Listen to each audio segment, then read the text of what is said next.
Takut amal kita nggak diterima. Jadi gini ya, semua pembahasan kita tadi adalah pada takut dan sedih yang negatif. Tapi ada takut dan sedih yang positif. Maka beda. Contoh misalnya, perasaan takut ini Allah katakan ada positif, ada negatif. Misalnya di dalam salah satu hadis Rasul sampaikan, tidak akan pernah bersatu dua rasa aman dan dua rasa takut.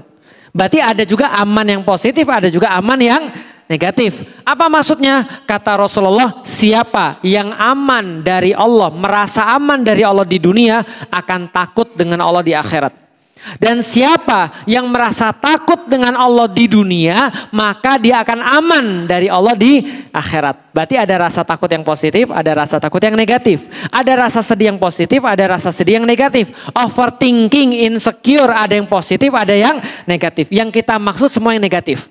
Fala khaufun alaihim walahum yahzanun, itu semua yang negatif. Tapi nggak mungkin orang-orang yang taat sama Allah dia akan merasa yang negatif tadi. Yang dia rasa sedih positif bisa. Contoh, Rasulullah pernah sedih. Rasulullah pernah sedih. Kapan Rasulullah sedih? Ketika dakwahnya ditolak dan yang nolak itu justru ngelemparin dia. Paham ya? Dia sayang sama manusia, manusianya malah ngelemparin dia. Dia sedih. Maka ketika dia sedih, dia ngadu pada Allah. Itu Rasul ketika sedih. Ketika istrinya ditinggal istrinya, dia merasa sedih. Itu sedih yang positif. Sedih karena rasa cinta. Sedih karena sedih yang menghasilkan pahala. Jelas sampai di sini? Itu adalah sedih yang positif. Termasuk sedih yang positif yang ibu rasakan tadi. Itu namanya al-khauf. Pasangannya ar-roja.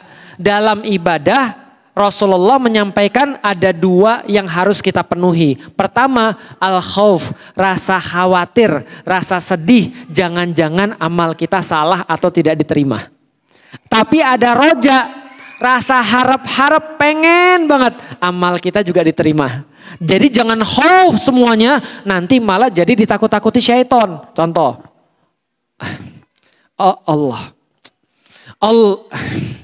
Sering lihat orang kayak gitu. Yang Allahu Akbarnya berkali-kali. Itu yuwaswisu fi zudurin nas.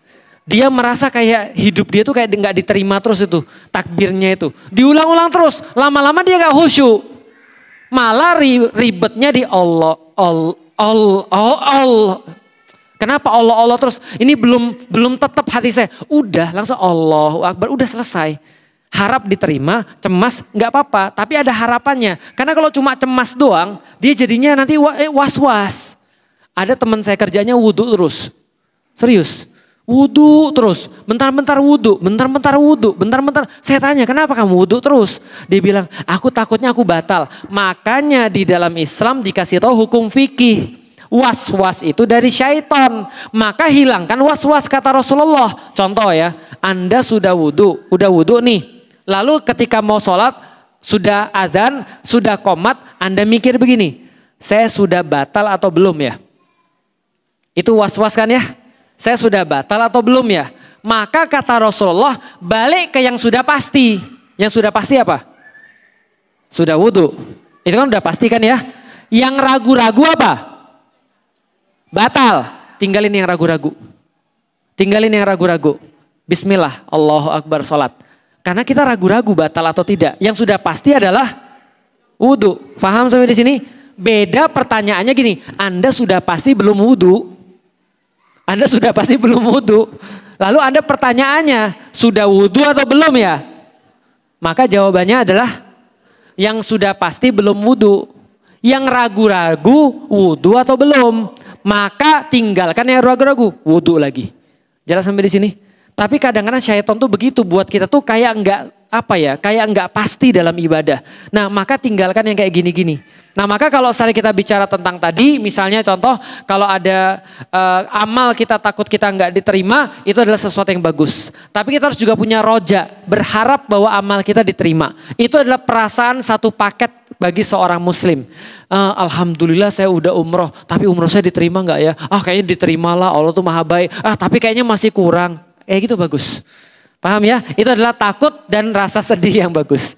Sedih karena belum bisa mendakwakan Islam secara total. Bagus. Merasa nggak berdaya karena kita belum bisa berbuat seperti orang-orang yang lebih hebat. Bagus, yang lain sudah baca Quran, sudah selesai 30 juz. Lah kok aku juz 30 aja belum? Boleh merasa khawatir, nggak ada masalah. Maka dalam agama lihat ke atas, dalam dunia lihat ke bawah, jangan dibalik. Mak, ngomong aku nggak bisa ngafal Quran, itu anak kiai aja nggak ngafalin Quran, malah murtad. Jangan gitu. Paham ya? Ini masalah agama lihatnya ke atas. Lihat tuh ada orang bukan anak kiai hafal 30 juz. Ada orang buta bisa hafal Quran. Anda bisa melihat, nggak bisa ngafal. Mau apa lagi? Kan gitu kan ya. Itu kita lihatnya ke atas kalau dalam perkara agama. Dalam perkara kehidupan baru. Lihat tuh ada banyak orang yang nggak bisa makan. Jangan ngelihatnya ke atas dalam perkara dunia. Paham sampai di sini? Itu